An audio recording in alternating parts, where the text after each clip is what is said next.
Welcome to College Football Live. Welcome to this midweek edition of College Football Live. I'm Allison Williams, pleased to be joined by Todd McShay and David Pollock. And Todd, David, guess what day it is? Guess what day it is? Hump day? Tell me.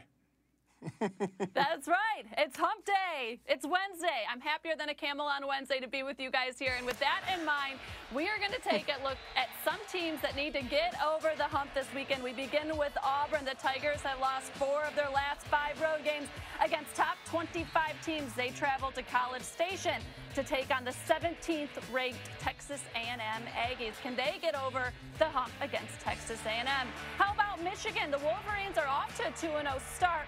They haven't been the most impressive team to watch. They go to Madison, where they haven't won since 2001. Can Michigan get over the hump in Camp Randall?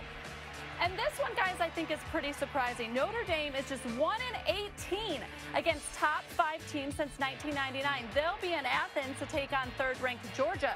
So can the Fighting Irish get over the hump against top 5 teams when they face the Bulldogs? And what's crazy, guys, is in those 18 losses, only 3 of them have been by 10 points or less. So they really haven't even been competitive in those games.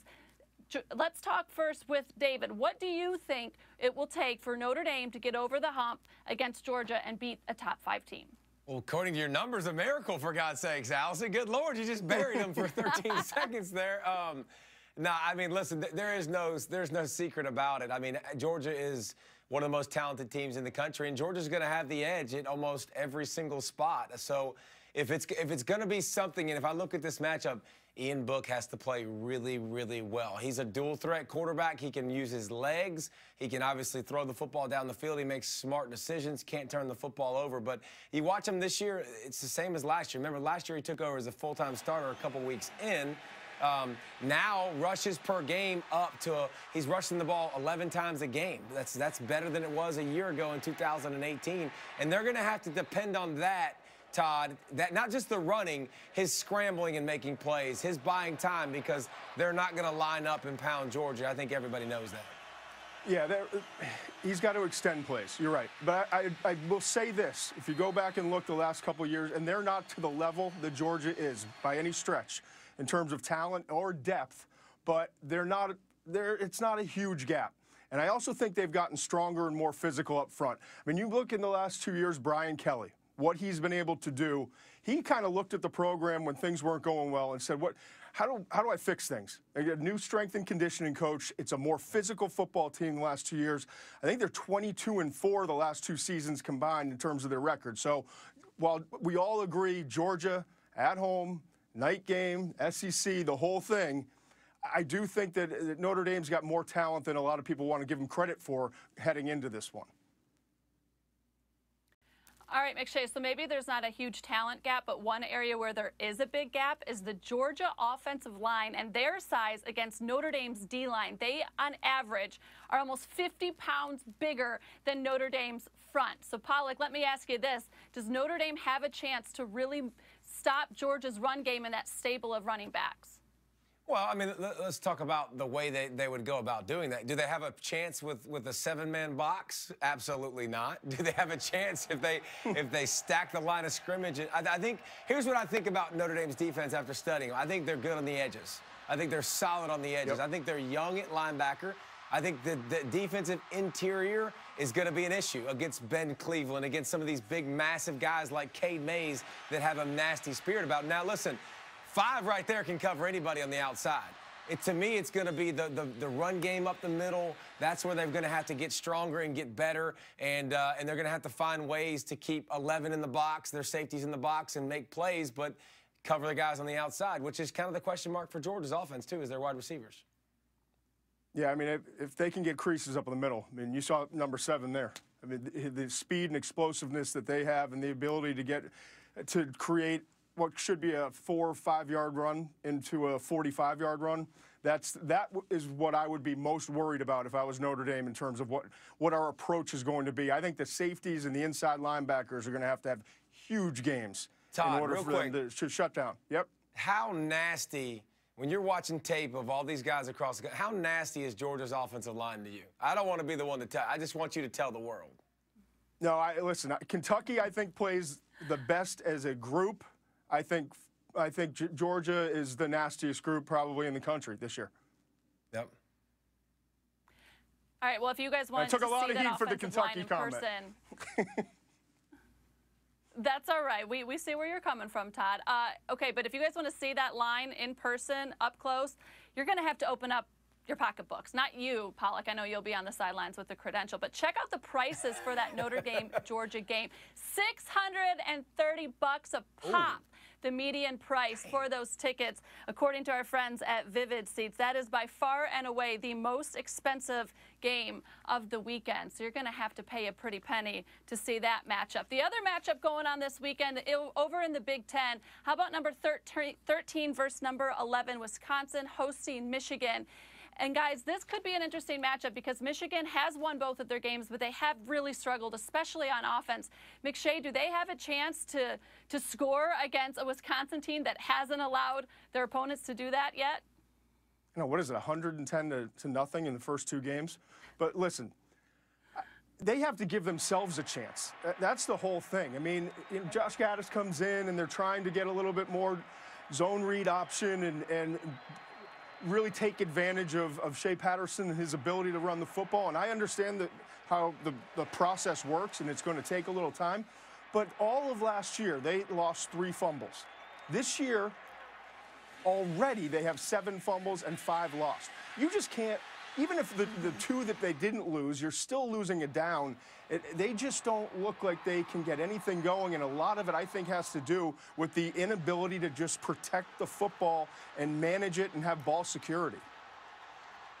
I think it's absolutely crazy to debate and think about this matchup and go, who has the better quarterback?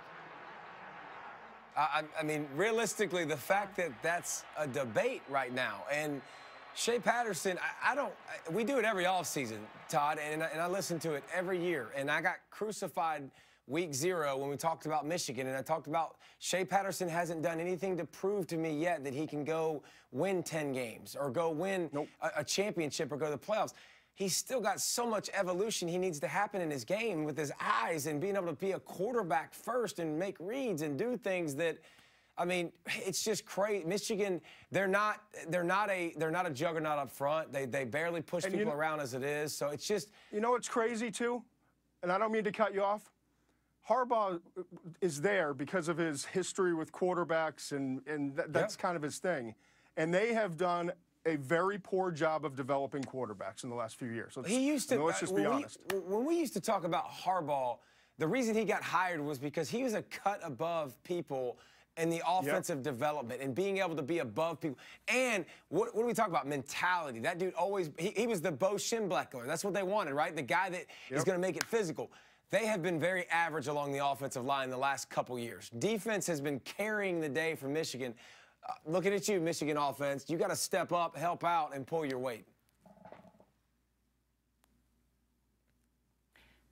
Yeah, but Pollock, the one thing, defense for Michigan, they've had the same coordinator with Don Brown. I mean, look at all the changeover they've had on offense. You go back to Jed Fish, Tim Drevno, Pep Hamilton, now it's Josh Gaddis. A lot of inconsistencies on the offensive side of the coaches for Michigan. He is still there. We're still going to be here when you come back here on College Football Live. We're over the hump of getting the show started. When we come back, we're going to talk the pride on the plains, Auburn's Bo Nix, and what the youngster has to do against Texas A&M. Plus, a little Pac-12 talk. Are we underestimating the Conference of Champions? You know, Bill Walton would not appreciate it if we are.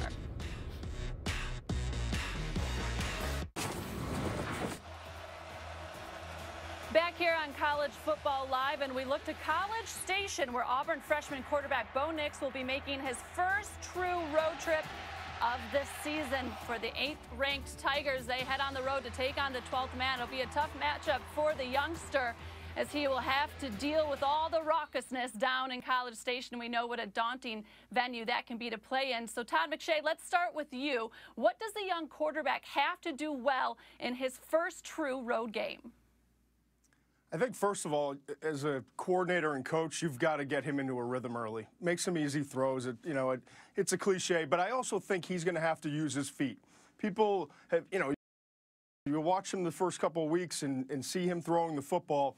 he's a good athlete. And he's got mobility, and I think it's going to be important in this environment to get him some hits early on, Pollock. You know, get him in a situation where he's kind of feeling it and taking that whole crowd out of it. But I'm interested, just like everybody else. This young man's got so much talent, but more so just the pedigree of being around the game, having a dad as a coach who played the game. I don't think he's going to fear the moment at all, but it's going to be a different animal for him. No. Well, I feel like we got a taste week 1 with Oregon game. And he showed you, like, this stage, bro, it ain't too big. And he's going to give you everything he has. I tell you what, Todd, I don't know about you, but year after year, I watch this Auburn offense. And now this year, this group is a year older. They're not pushing people around like they used to push people around. And, you know, last week was the first week when they really got the ground game going. You know, Tulane, they did not. Oregon, they did not. They're going to have to run the football, and that's going to have to be part of Bo Nix too. He's going to have to run it, and because the passing concepts in this offense is not going to wow you, and it's not going to. They're not. If they throw the ball 30, 40 times, Auburn will lose this game. I don't see how they will win if they throw it that much. That's my point too. You've got to just look back at the history of this Malzahn offense and what they've tried to do. They've only been successful when you have a quarterback who can run and create that numbers advantage.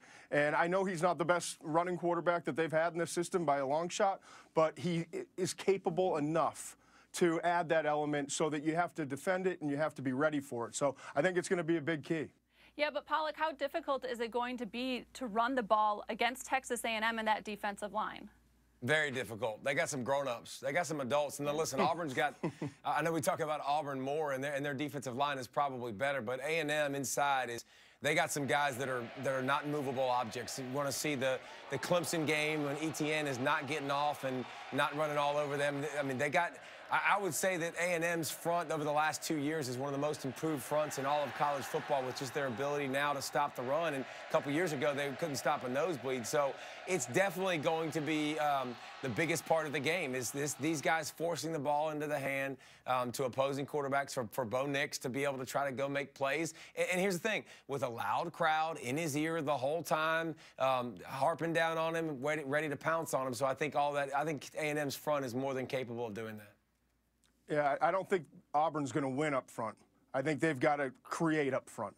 And I think that's the difference. They've got to create a numbers advantage, whether, you know, with Bo Nix at times and then optioning the ball out. They've got to create that numbers advantage because physically, from what we've seen so far, and I think you agree based off of what you've said, they're not going to line up and push these guys around at all. In fact, it's going to be just the other way. So they've got to out-scheme A&M to have a chance to win this game, I think. Here's the good thing, though, for Auburn. Road teams are 6-1 in this series since Texas A&M joined the SEC. The only home team that won was Auburn last year. And if you remember that game, guys, Auburn snatched that game from Texas A&M in the fourth quarter. So we don't even need to play the game, Allison, then. Just, you know, those stats just tell us that don't play. Don't worry about it. It's over. Exactly. Just look at the history. All set. Hey, guys, I want to take you East Coasters out west and have a little conversation about the Pac-12. Are we disrespecting them a little bit? What's the beef with the Pac-12 this year? You look at the teams so far, there's 6 teams in the AP poll, but 4 of them are ranked 19th or lower. And I know we haven't seen the best performances, you know, from teams like Oregon, who did lose week 1 to Auburn. Of course, Washington losing to Cal. Where does this conference sit right now, in your guys' opinion? McShay, let's start with you. Well, the Oregon loss to Auburn obviously hurt. It was a close game. They should have won that game, let's be honest. But they didn't, and so that's one knock. The other thing is I covered the USC-Stanford game, and I was really starting to buy into USC and what was going on there. I thought this is the most physical offensive line they've had in a while. They've got some talent on the perimeter. They've got Keaton Slovis at the quarterback position, played so well against Stanford. The problem is then you see the BYU game and you see what Stanford did and how badly they were just dragged through the mud down at UCF. And I know that, first of all, why in the world are they playing at UCF? But regardless, what happened, happened. And so, you know, they didn't build on it. Let's put it that way, Pollock. I'll put it nicely. But Utah looks like a good team. I think USC is going to bounce back. But Clay Helton's got his hands full if they lose another game in the next couple of weeks because the temperature out there is not good for Clay and that staff. Here's what the Pac-12 needs. They need Utah to be a playoff contender. That's what they need, because the Pac-12, it's not like we've looked at this conference and said it's been awful. It just hasn't had a championship contender. Allison, you kind of slipped in that nugget, by the way, at the very end when you posed your question to Todd. How many did you say was ranked 19 through 25? 6. How many was ranked in the bottom part of the top 25? Yes. 4. So the Pac-12 Yeah. wants to start coming into this narrative and get more respect. It needs to have a couple big boys at the top that are going to be in playoff contention, not just – listen, when you go – I'll be completely honest. When you go through 20 through 40 in college football, there ain't much difference. You can call it whatever you want. Like Cal being a top 25 team, they won't be a top 25 team at the end of the season, but they're in the bottom top 25. It's kind of just a team that's there. That's okay, but they're not a bad conference, and they haven't been a bad conference. They just need somebody to go out there and win a playoff game and be in contention like they did the first year with Mariota. So if you're not in the top 10, top 15, Pollock, you just forget about them? Forget about them. If you're going to start comparing conference versus conference, you got to have somebody to carry some weight, bro. Hey, congratulations. You got championship fight contenders 19 through 25. I need somebody to be a challenger to step up and hit somebody. All right. Well, one of the teams that are in the top 4, Alabama, their head coach, Nick Saban, recently inducted into the Louisiana Sports Hall of Fame. How about that, guys? We know every time he goes back to Baton Rouge, he gets booed in Tiger Stadium. But are the people in the good state of Louisiana starting to show a little love for Saban? And, hey, maybe they should, because he said he actually regrets leaving there. He said the biggest mistake of his professional life was to leave LSU. So maybe there's a little love now, finally, between these two rivals. Maybe, Pollock, maybe?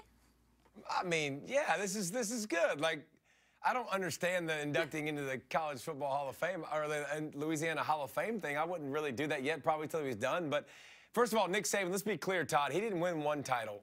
He won 2. Because Les Miles won his title because of Nick Saban and what he did. Right. And if he would have stayed, by the way, he would have brought 5 more probably to LSU. It would have been an amazing run. He did a lot of good for LSU, obviously. Doesn't matter where he's coaching. As long as he's coaching in college, he's going to be the most successful guy, and we know it. I mean, there's no question. LSU would have been Alabama. Yep. It's got to be frustrating if you're a Tigers fan. And for the record, guys, he is going to attend the induction ceremony next year. You know he can't pass up on that Cajun cooking. And when we come back here on College Football Live, we'll look at the best part of College Game Day. And I'm sorry, Pollock, don't get upset, but it's not you. We'll take a look at how a major sign is having a major impact. On Saturday, we'll have Oklahoma State and number 12 Texas from Austin at 7:30 Eastern, 6:30 Central. You can watch it on ABC and the ESPN app. Well, for the first time in over a decade, Kansas went on the road and beat a Power 5 team. How about that? Taking it to BC 48-24. The Mad Hatter is back. And I got to tell you, Les Miles, college football is better with you in it. Here's an exclusive sneak peek at Miles to Go, which debuts tomorrow on Big 12 Now on ESPN+.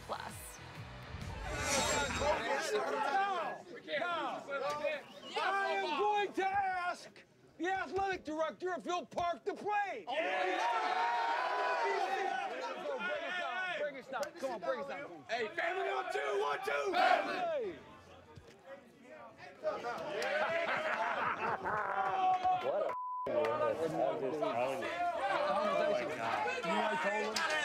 I said I would park the plane in Boston and we're going to go out of the town. That's what I told them. And so you say something like that, it has humor to it. They go, talk to the AD. Park the plane. We're going downtown.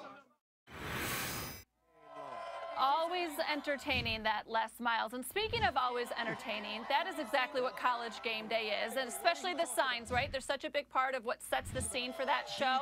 But Pollock, that sign that was just over your shoulder, requesting beer money, has done a whole lot more. Carson King asked people to Venmo him money to replenish his Busch Light stock. They did that and then some. All that money, though, going to a pretty good cause. He's donating it to the Children's Hospital in Iowa. How about this, guys? That is awesome. Like, you see a lot of people asking for stuff on College Game Day every week. Unfortunately, we see it. But what an awesome job using it for good, man. That's really cool. Tip of the cap. I spent a day there with Steve Levy and Brian Greasy, who I work with, and to see the stories and to see how much good is being done at that hospital. It's what amazing. What a great cause. Really proud of. I mean, he's getting a bunch of beer, so he's happy, but that was the right thing to do.